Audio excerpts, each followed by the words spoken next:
저희는 샤이니 중등부 미술 동아리 페인틴입니다. 페인틴은 페인트 미술과 틴의 합성어로 중간에 틴은 십자가를 의미합니다. 10월 7일 오늘의 바이블 키트는 저희가 맡게 되었습니다. 그림과 함께 살펴볼 말씀은 열왕기상 13장 11절부터 19절입니다. 그때 베델에 늙은 예언자가 한 사람 살고 있었습니다. 그의 아들들이 와서 그날 하나님의 사람이 한 일에 대해 이야기해 주었고 하나님의 사람이 여로보암에게 한 말도 들려주었습니다. 그러자 그 아버지는 그 사람이 어느 길로 돌아갔느냐? 하고 물었습니다. 그의 아들들은 유다에서 온 하나님의 사람이 돌아간 길을 아버지에게 일러주었습니다. 그 예언자는 아들들에게 자기 나귀에 안장을 얹어달라고 말했습니다. 아들들이 안장을 얹어주자 그 예언자는 나귀를 탔습니다.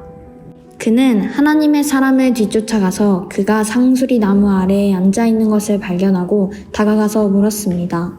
그대가 유다에서 온 하나님의 사람이요? 그 사람이 대답했습니다. 그렇습니다. 내가 그 사람입니다.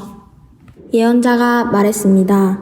나와 함께 집으로 가서 음식을 같이 드십시다. 그러자 하나님의 사람이 대답했습니다. 당신과 함께 돌아갈 수 없습니다. 그리고 당신의 집에 들어갈 수도 없습니다. 이곳에서 당신과 함께 무엇이든 먹거나 마실 수 없습니다. 여호와께서 나에게 너는 그곳에서 아무것도 먹거나 마시지 마라. 그리고 오던 길로 다시 돌아가지 마라. 하고 말씀하셨습니다. 그러자 늙은 예언자가 하지만 나도 그대와 같은 예언자요. 라고 하면서 거짓말을 했습니다.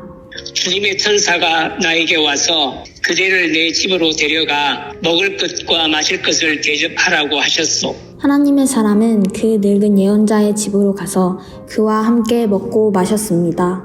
우리가 집중해서 생각해야 할 것은 두 가지입니다. 첫 번째, 하나님의 사람은 하나님의 말씀을 미리 듣고도 늙은 예언자의 말에 쉽게 속아 넘어갑니다. 우리가 말씀을 따르려고 할 때도 이런 유혹이 있습니다. 그리고 유혹은 늘 우리의 약한 곳을 공격합니다. 우리는 어떤 유혹에 흔들려 순종을 망설이고 있는지 살펴보아야 합니다. 두 번째, 우리는 하나님의 뜻을 알고 실천할 때도 하나님과의 소통을 멈추지 말아야 한다는 것을 알 수 있습니다. 주님의 뜻은 변하지 않지만 그 뜻이 이루어지는 환경이나 상황은 늘 변하기 때문입니다. 그때마다 다시 주님의 뜻을 확인하고 변화된 환경이나 상황에 맞게 지혜롭게 대처해야 합니다. 하나님은 어떤 분이십니까? 17절 말씀을 보면 하나님의 사람에게 너는 그곳에서 아무것도 먹거나 마시지 마라. 그리고 오던 길로 다시 돌아가지 마라 라고 말씀하셨습니다. 말씀으로 명령을 주셨기 때문에 하나님의 말씀에 귀를 기울이고 순종하기를 원하시는 분이라고 생각했습니다. 또한 18, 19절 말씀을 통해 우리가 얼마나 순종하지 않는지 깨닫게 해주시는 분이라고 생각했습니다. 늙은 예언자라는 인물을 통해서 우리를 유혹하셨고 우리가 얼마나 하나님 말씀에 집중하지 않고 순종하지 않는지를 깨닫게 해주셨기 때문입니다. 이를 통해 유혹에 쉽게 넘어가는 우리의 모습을 발견할 수 있습니다. 하나님 말씀에 순종하지 않고 유혹에 넘어갔던 경험이 있나요? 전도사님께서 하나님께서 우리에게 보여주셨던 그 사랑처럼 우리가 살아가는 삶 속에서 특히 학교 생활 가운데 친구들에게 사랑을 실천하자고 설교하셨던 적이 있는데 그때 사랑을 실천하며 친구를 질투하지 않고 미워하지 않고 용서하기로 다짐했었어요. 그런데 막상 학교에 가서 사이가 안 좋은 친구를 보니 이전과 동일하게 미워하게 되고 사랑을 실천하지 못했어요. 학교에서 큐티 모임을 하고 있는데 점점 아이들이 안 오니 사기가 떨어져서 하지 말까 하는 유혹이 있었지만 전도사님께서 공동체 역할은 서툰 사람도 품어주는 것이라 했던 말씀을 듣고 친구들의 사정을 헤아리고 품어줘야겠다 라고 생각했지만 막상 열심히 하려고 하니 유혹에 넘어가 소홀히 하게 되었어요. 저는 교회를 한 번 안 나오니까 다음 주에도 그 다음 주에도 더 자고 싶고 더 누워있고 싶은 유혹이 넘어가서 안 나오는 것이 점점 쉬워지는 것 같아요. 유혹에 쉽게 넘어가는 우리에게 주시는 교훈은 무엇입니까? 저는 저의 생각대로 판단하지 않고 하나님의 말씀에 귀를 기울여야겠다고 생각합니다. 늙은 예언자가 유혹했을 때 하나님의 사람은 하나님의 말씀에 순종하지 않았는데 하나님은 우리가 순종하기를 원하시는 분이시기 때문입니다. 하나님의 뜻을 믿고 순종하는 것을 생각만 하는 것이 아니라 실천해야겠다고 생각합니다. 또 실천할 때 유혹이 찾아와도 그 유혹에 넘어가는 것이 아니라 그럴 때마다 더욱 큐티나 매일 기도하는 시간 혹은 주일 말씀을 통해서 하나님의 말씀에 귀를 더욱 기울여야겠다고 생각합니다.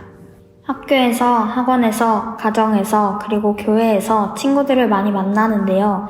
만나는 친구의 모습이 마음에 들지 않거나 상황이 내 뜻대로 안 풀릴 때 내 생각대로 판단해서 행동하지 않고 하나님의 말씀에 귀를 기울여 하나님께서 이끄시는 대로 살아야겠다고 다짐했어요. 때로는 내가 조금 손해보는 것 같고 때로는 내가 피해보는 것 같아도 유혹에 넘어가지 않고 하나님의 자녀로 살아야겠습니다. 사랑이 많으신 하나님, 우리의 그림과 우리의 목소리로 하나님의 말씀을 묵상하게 해주셔서 감사합니다. 오늘 본문에 나오는 하나님의 사람을 통해 유혹이 찾아올수록 하나님의 말씀에 순종하고 하나님의 뜻에 귀를 기울여야 하는데 그렇지 못한 우리의 연약함을 발견하게 됩니다. 또 유혹이 찾아올 때마다 내가 생각한 대로 내 뜻대로 판단해서 행동했던 것 같아요. 하나님, 제가 살아가는 곳곳에서 유혹이 찾아올 때 하나님의 말씀에 순종하길 원합니다.